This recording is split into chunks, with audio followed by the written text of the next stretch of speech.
Hi friends, welcome back to another awesome video. Please subscribe my YouTube channel. Today we will discuss about how can we use Afterpay in StockX market. Why we use Afterpay? If you don't trust on any seller, you use this method.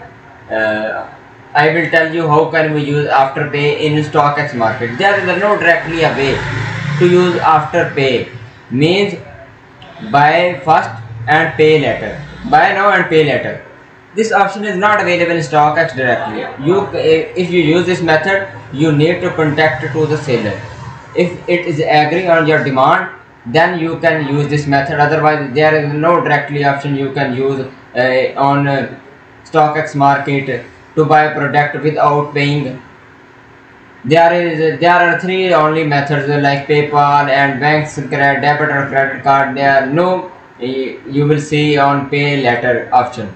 For pay later, you directly need to contact on seller. If a seller agree on your demand, it will deliver you product and you give the price of the product to the seller after receiving the product. Thanks for watching this video. If you like the video, please subscribe my channel.